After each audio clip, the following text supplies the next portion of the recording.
Hello everyone, আজকে আমার 7তম রোজা কমপ্লিট হলো। তো ইচ্ছা আছে আরও সবগুলোই রাখার।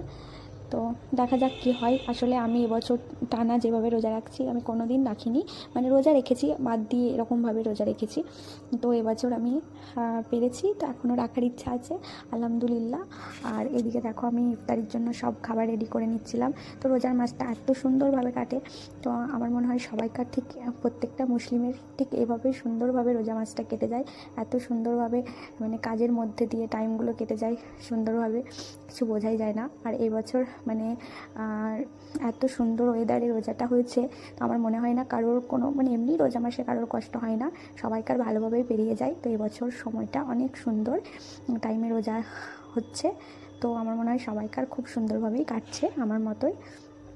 এইদিকে দেখো, আর সব থেকে যেটা আমার রোজা খোলার পর ভালো লাগে এই যে কাগজির শরবতটা, যেটা আমি খেয়ে একদম তৃপ্তি পাই, সব থেকে আমার এটা পছন্দের। তো আমি কাগজি লেবুর শরবতটা সব থেকে বেশি ভালোবাসি। তো আমার মতো কারা কারা এই শরবতটা খেতে ভালোবাসো, আমার মনে হয় প্রত্যেকটা রোজাদারেরই এই কাগজির শরবতটাই ভালো লাগে।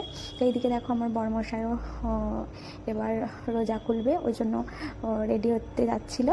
তো আর এইদিকে দেখো আমার ছেলে রাগ হয়ে গেছে, তো ও আর কি যাবে ওই জন্য। তো আমাদের এখানে মসজিদে তো অনেক জায়গাতেই খোলানো হয়, মসজিদে ছেলেদের রোজা খোলানো হয়, তো যাবে এবার। তো ছেলের রাগ হয়ে গেছে, ওর তো প্রত্যেকটা জিনিসেই রাগ, ওর রাগটা একটু বেশি। আর এদিকে দেখো আমার খাবার রেডি করা কমপ্লিট। তো এদিকে দেখো আমি রান্নাও বসিয়ে দিচ্ছিলাম, টমেটোর চাটনি হবে, একদিকে ইফতারির জন্য রেডি করছিলাম, আর এদিকে দেখো চিকেন হবে, চিকেন কষা। তো কী বলো তো, রোজার মাসে বেশি আলু দিয়ে বা কোনো কিছুর তরকারি সেরকম ভালো লাগে না, ওই কষা কষা একটা কি দুটো তরকারি হলেই বেশ ভালোভাবে খাওয়া হয়ে যায়। তো উল্টোপাল্টা বেশি তরকারি খেতে পারা যায় না। তো এদিকে দেখো আমি রান্নাও বসিয়ে দিয়েছি, আর এদিকে ইফতারির সময়ও হয়ে গেছে। তো এবার আমরা রোজা খুলবো। এদিকে দেখো আমাদের বাড়িতে আমি আমার শাশুড়ি মা দুজন মিলে রোজা খুলি, আর আমার শ্বশুরমশাই বর ওনারা আর কি মসজিদে রোজা খুলতে যান। আর এদিকে দেখো আমি মুড়ি খাওয়ার জন্য ছোলা কলাইয়ের ভুনা হচ্ছে। তো এটাও খেতে কিন্তু খুব সুন্দর লাগে রোজা খোলার পর। তো তোমাদের কার কার রোজা খোলার পর ওই কলাইয়ের ভুনা যেটা হয় ছোলার, তো কার কার ভালো লাগে? আমার তো ভীষণ ভালো লাগে আলু দিয়ে।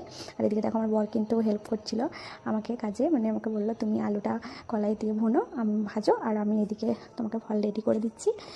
তো আমি বলছিলাম করতে হবে না, ও বললো আর কি আমি করে দিচ্ছি, তুমি ওই দিকটা দেখো, রান্নার দিকটা, আমি ফল বনিয়ে দিচ্ছি। তো ওই জন্য আমি বললাম যাক করুক তাহলে ভালোই হবে। আর এদিকে দেখো আমরা রোজা খুলছি, শাশুড়ি মা আমি। তো এইটুকুই ছিল আজকের ব্লগটা।